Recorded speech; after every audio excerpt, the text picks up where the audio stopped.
Ben and Jerry's Flavor Graveyard. And here we see the fate of the dearly departed ice cream flavors. Sugar plum, I would not have liked that. Plum ice cream with a caramel swirl. Tennessee mud, coffee ice cream with amaretto, Jack Daniel's Tennessee whiskey, and roasted slivered almonds. Nah, probably not.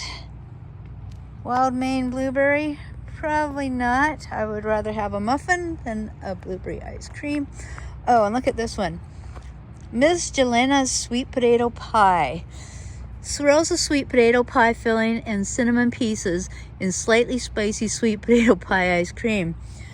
1 potato, 2 potato, sweet potato pie. No one could appreciate it, so we had to let it die.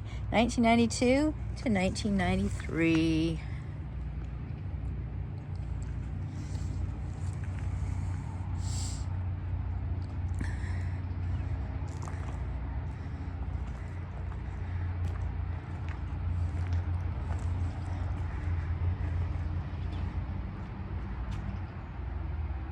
Beautiful scenery here, though.